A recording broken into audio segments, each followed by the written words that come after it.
welcome to another BookTube video from me, Lauren, from Lauren and the Books. I've had all my hair chopped off. Oh, I feel so much better when I've got shorter hair. The only thing is though, when you first have your hair done, do you ever feel like it's like a ball? I just feel like it's so neat. I'm not used to having hair this neat, but yeah, I've had my hair cut, that's new. I hope you're all well. Today is a video of something new that I started on my channel last month, and I was sort of flirted with the idea of starting it on my channel, but this time I've decided that I'm definitely going to. I'm going to be doing a monthly at the moment video where I'm talking about the films, the TV, the books that I'm reading, things that I've been watching online, etc, etc. This started off as a tag that was invented by Anthony Andrews, who is a booktuber who I'm very fond of. I will link his channel and his tag down below, as he has inspired me to do this monthly. I really enjoyed doing this last month. Just talking a bit more in depth of things that I'm watching at the moment, be them good, be them bad. Sometimes I feel like you sometimes skim over other things that have happened, and I don't always talk about them in my favourites videos because they haven't been my favourites. So I thought it's a really, really good opportunity to talk about things. So let's start with my, not with my favourite, with a song that I've been listening to at the moment. So I don't know if this is a new song. I'm so not cool when it comes to songs and music and things like that. But yesterday I was listening to a playlist on Spotify. David and I share a Spotify account, and it builds playlists based on what you're listening to. I'm saying this like nobody knows about this. Surely everyone knows about this. And one of the songs that came up was a song by Macklemore featuring Kesha, which is called The Good Old Days, and it's really, really fun and uplifting, and sort of reminds you of like, it reminded me of when I was younger. I'm not that old now, but when I was like 10 years ago and I used to go out boozing at the weekends and things like that, and then like just reminding yourself that these are the good old days, these are the days you're going to be doing things like this, and yeah, it was just a bit nostalgic, and I was listening to it whilst washing up, and I was like, oh, I really like this song, and then put it on again and listening to it just while sat on the bed thinking about the good old days. So that's the song that I've been listening to. I've really been enjoying Macklemore a lot recently. Downtown, one of his songs that came out not even last year, I think the year before. Oh, I just love listening to that and having a good old sing along to it. That's a very good song of mine. So yeah, Macklemore I've been very much enjoying. But The Good Old Days by Macklemore featuring Kesha is a song that I've been listening to a lot at the moment. A film, my most recent film that I've watched at the moment. Yesterday, David and I watched Salmon Fishing in the Yemen. It's a film that I've watched before. David had not seen it before. And I really enjoyed it. I went to see it at the cinema the first time, and I enjoyed it at the cinema, and I was pleased to report that I enjoyed it just as much the second time round. It is a book adaptation about a rich sheikh who has a lot of money, and he wants to start a salmon fishing, what would you even call that? Like he wants to bring salmon fishing to the Yemen. It's the clue's in the title, Lauren. And Emily Blunt plays a woman who is in charge of the sheikh's money and what he invests in, and Ewan McGregor plays a chap who is an expert on fishing and salmon fishing in particular. And those two work together to get this to happen. Now, Ewan McGregor's character is very unsure about this to start with, and he changes his mind, and something quite catastrophic happens to Emily Blunt's character, and he's able to be a friend to her through that. And it's just a really nice film about friendship and love, and yeah, and sort of madcap ideas. And as someone who has a lot of madcap ideas, potentially not ones about moving salmon fishing to the Yemen, I really enjoyed watching it. David enjoyed it too. There's some really funny bits. The woman, Christine Scott Thomas, plays the head of the Prime Minister's PR agent, I think, and she is hilarious in it. She's really, really great. And yeah, it looks beautiful. It's got some gorgeous scenery, like particularly in Scotland, the bits that are set like on the locks, and just looks beautiful. And yeah, it's just really, really nice British films made by the UK Film Board, I think, and I just really, really enjoy British films, and David had been wanting to watch it for a while, and we did, and I enjoyed it, and I think I gave it 4 stars, so I was very impressed with it. My favourite, the TV that I'm watching, that's something I'm going to keep saying, isn't it? My favourite, when I mean at the moment. Actually, at the moment, it was my sister's birthday on Tuesday, and we were at her house, and we were having like an outdoor picnic for her birthday, and I got bitten by a mozzie here, which you wouldn't even think would exist, like on this soft bit, and it's so itchy, and I forget about it, and then when I itch it, I start it again, and I've also got one that's just under my knee, and one on my body. So yeah, have not been enjoying mosquitoes at the moment.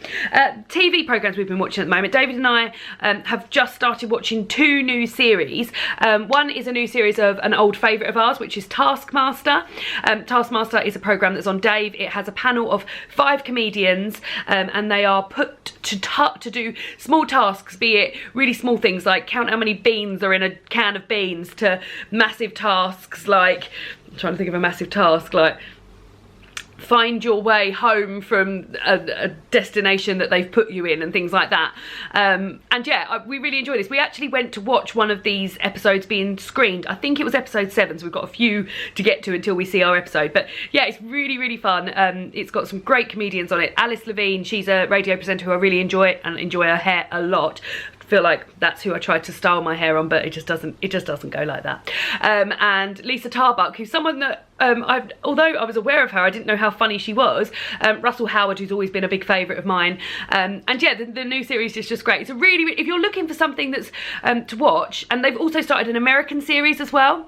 But if you're looking for something to watch that that isn't going to be too taxing on you, or just something for like background, or just something just like, it's a bit like chewing gum for the mind. It's just very comforting. I get a lot of comfort from watching it.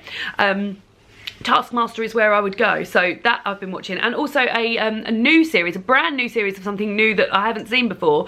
It's a cookery programme that started on the BBC called Britain's Best Home Cook, which is hosted by Claudia Winkleman, who I adore, and the judges on it are Mary Berry and 2 guys. One is a greengrocer and the other one is a restaurant, Dan Doherty, and I can never remember the other guy's name, Soz.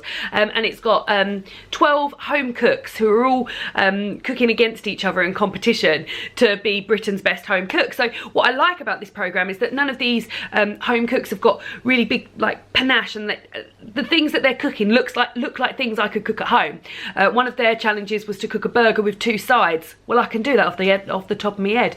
And then off the back of that, the person who won that challenge got to pick whether the next challenge was with berries or with nuts. And then the sort of technical challenge was to make a hollandaise sauce and things like that. And all these things I was watching, I was like, oh, I could do that. And I actually feel like I might enter if it goes on again for next year. I feel like I might enter it because I just really, really love doing it. And it's so rare that I watch something on TV where I'm like, bloody hell, I could do that. And I was watching this programme like I could do it, and I really enjoyed it.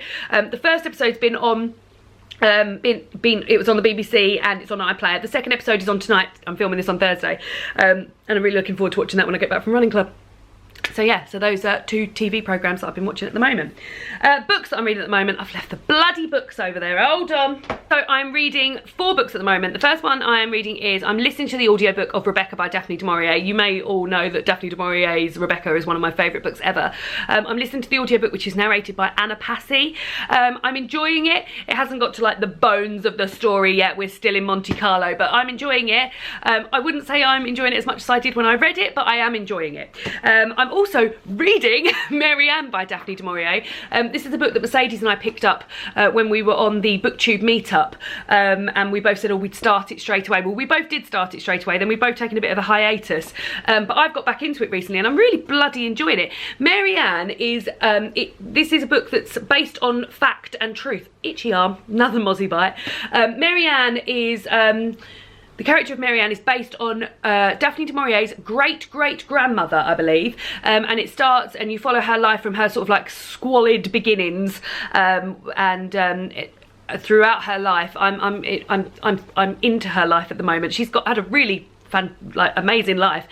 She's working as a sort of, well, I guess it'd be a prostitute, but I feel like it's more like a one-on-one thing. So she's caught the eye of the Duke of York, and she lives as his sort of mistress, but he pays for her to live there and things like that, and that's all just gone to shit basically. So I'm really enjoying this. I feel like this is really, there's a lot going on in here, and I really like Mary Ann as character, so very much enjoying that. I'll probably finish that either today or tomorrow. I'm also reading The Possessions, which is one that I've picked up for a while. This is fine. I don't feel that into it. It's very Black Mirror-esque in terms of what the story's supposed to be, but I just feel like it could be better. It follows Edie, who works for a society called the Elysian Society, and at that place they have people who have been bereaved and lost loved ones, and the bodies, which Edie is, they're able to take a tablet and and sort of, I can't really explain how it happens, like possess but not in a spooky way, the person who's died and be that person for a while. And Edie's become a bit intrigued. I wouldn't say it's obsessed at the moment, but intrigued with one of her clients, a man called Patrick, who uses her to speak to his wife, and she's become a bit sort of into his wife, and she's doing a few naughty things like going and visiting people who knew his wife and things like that. So yeah, I mean, it's fine. I just don't feel any love towards it. I'm like sort of halfway through and I just feel like it's all like, it's fine. I don't feel beside myself in love with it. And then the last book that I am halfway through as well is Girl Up by Laura Bates. I have listened to Everyday Sexism by Laura Bates, and I'm very keen to read Misogynation, which is her new book that's out. I bought this book for my friend Emma for Christmas, and when I flicked through it, once I bought it for her, I was like, oh, I really want to get my hands on that, and then I saw it for quite cheap in a bookshop, so I bought it. I'm very much enjoying this. This is really, like, considering how serious and not academic, but like fact-filled I found Everyday Sexism, which I also find very, very, very valuable. I was really pleased to read this and this be so up and light-hearted in places, but still serious. I feel like this is really, really important to read if you're a teenage girl, if you know a teenage girl, or if you just want a bit of girl power on your side. This is, although these are all things that I know about, I feel like it's written in a really, really accessible way. So if you're looking for feminism books for youngsters, or if you want to get into your first bit of feminism, then go for this, because I'm really enjoying it. And also it's got dancing vaginas on the end pages. So yeah, that is, those are the 4 books that I'm reading. Get me pad. The next thing was, what have I been doing online recently? So it's something I've been doing online, and I've known about this website for a while, but recently I've just been doing a lot of it, and that is using the quiz website Sporcle. Sporcle is a website where it has got literally hundreds of thousands of quizzes about everything from geography to Harry Potter to presidents to history to chemical symbols. It's got a bit of everything on it. Sometimes at work on our lunch, myself and my colleague and my one of the doctors we work for will do geography quizzes. We're also we've been really into playing Mapominoes, so we're getting better at geography, and I can see that our geography is improving by the quizzes that we do on Sporcle. I also really love the Harry Potter ones. I could literally waste hours and days doing Harry Potter things, and I just feel like it's a really good way to recall things in your head. Like one of my favourite things is there's a quiz which has got like all the Harry Potter characters, or the most mentioned Harry Potter characters, and I love to just do that and remember like the really obscure ones and things like that. So if you haven't tried Sporcle before and you like a quiz, or you just want to waste a couple of hours, then I would definitely recommend it. But I would also be interested to find out if anyone uses any other quiz websites or any other good Harry Potter quiz websites, because I really like it. I also like logic puzzles. Oh, they've got hundreds of logic puzzles on there. Very, very fond of those. And then the last part of this is, what have I been watching on YouTube recently at the moment. So literally I have just watched this video.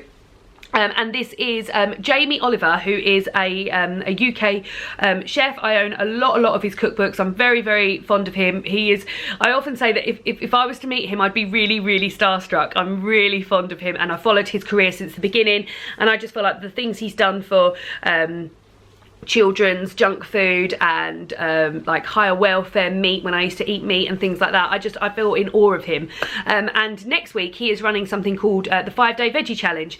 So I've just watched his announcement video. I've watched his announcement video and the video of him filming his Facebook Live talking about it, and it's a 5-day challenge where he gives you 3 recipes, a breakfast, lunch and dinner recipe for 5 days for next week. It's £2. He's never charged for anything before.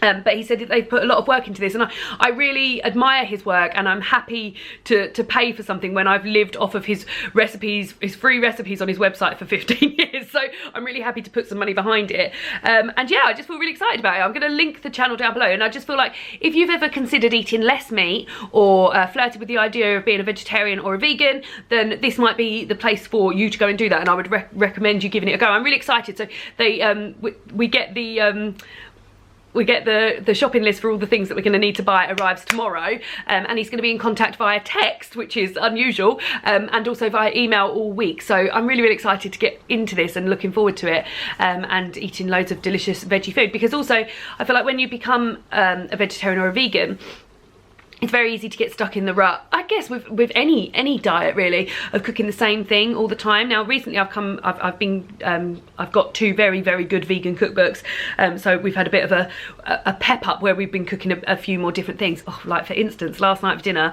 we had stuffed sweet potatoes, which were stuffed with sweet corn, black beans, spring onions, coriander and avocado, and they were bloody lovely. But for a while sometimes you get stuck in a bit of a rut, especially like seasonally as well, like just eating like shepherd's pie all winter and things like that. So I'll be very, very interested to find out some more dinner, lunch and breakfast recipes for vegetarian and vegan. So excited about that. So that is literally the most recent YouTube video I've watched, and something I'm really, really excited about. So that is my May at the moment. I hope you're all having a lovely May. See, I'm still not used to this hair, am I? I'm still giving it a good old go around. I am now going to go and potentially finish Marianne, one of these guys, and I will see you all again soon for another Veggie video. Goodbye!